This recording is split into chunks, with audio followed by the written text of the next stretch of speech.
Hello, we are from Ukraine. German Chancellor Olaf Scholz held telephone talks with Putin, and we have already written about this in detail.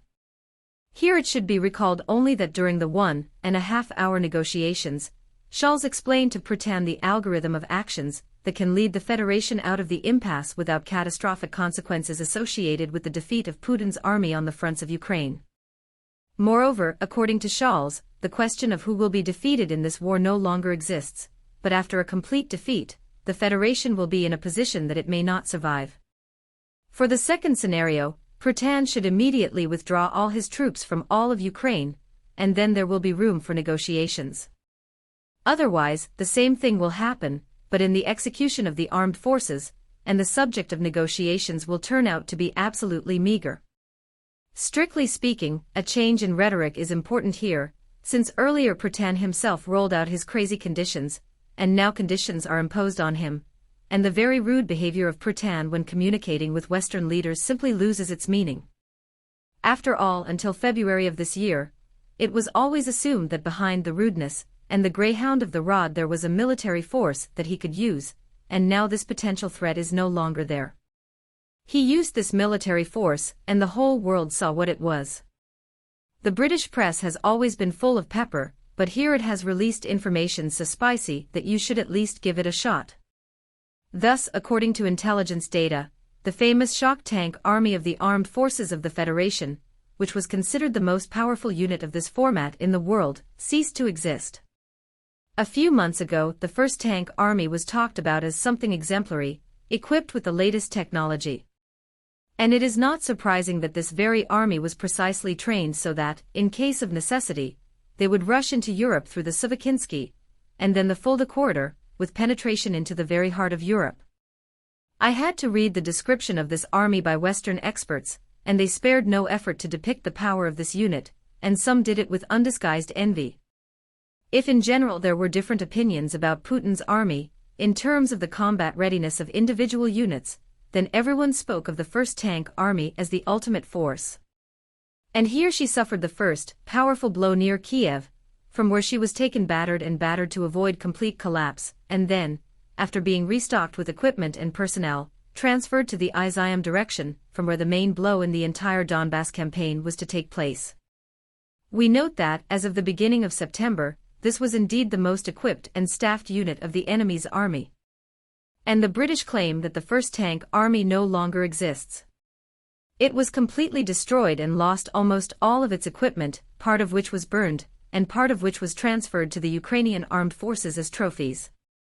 The personnel suffered heavy losses, and the remnants, completely demoralized, retreated in disorder. Army management is lost. In general, the armored fist of the rod, with which he threatened Europe, has been destroyed, and a part of him will now beat the Federists themselves. The irony here is that the iron that was created for the march to Europe will now iron the orcs themselves, and there is no doubt that ours will do it much more heartily and skillfully. But that's not all. The armed forces of Ukraine have practically taken out a number of elite units, airborne regiments, marine brigades, special forces groups, and so on. All this was the pride of the orcs, and was considered the most combat-ready part of their army. But now this elite, in full force, went to the dead Kobzon's concert, and sitting on the deck of the cruiser Moscow, they are now listening to a song about Victory Day. And in general, all this is known to the whole world, including Scholz, who no longer has any reason to listen to the greyhound speeches of the Putin, as Macron listened to them, for example. Scholz listened to Putin's whining and explained to him that there are only two options: either you yourself get out of Ukraine, or they will take you out of there. But as it became known, Putin rejected the prudent option and declared that he would still fight, and that he had countless reserves for combat operations.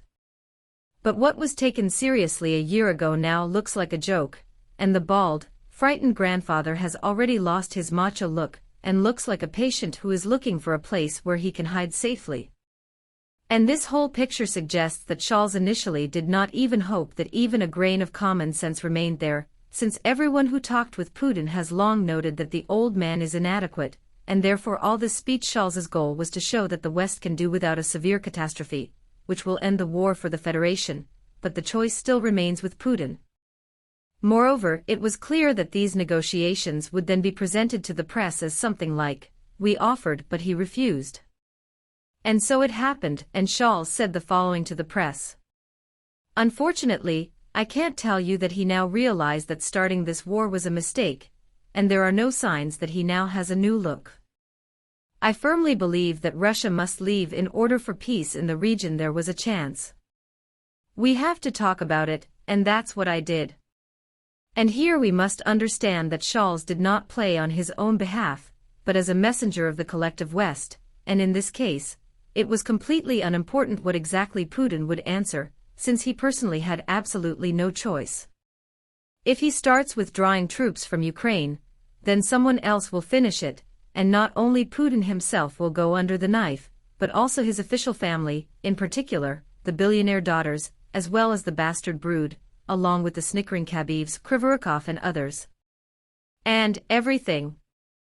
This will happen right inside the Federation, since this audience has long been banned from traveling abroad. But these are already his problems, and the report on the negotiations performed by Scholz was already sent to the one who would come after the Putina. Putin should have guessed that in this case, he was used as decoration or toilet paper. In fact, no one has been expecting sane acts from a Prud for a long time, and they simply took this as a basis, and now they beat the old man for genre scenes. In this case, the West is playing the same good cop bad cop game. A suffocating package of sanctions and, most importantly, the armed forces of Ukraine, works as an evil policeman. After all, the West sent signals to business from the Federation more than once or twice. They say, take out the senile, cancel the nonsense that he piled up, in particular, get out of Ukraine, and we will think what to do with all this.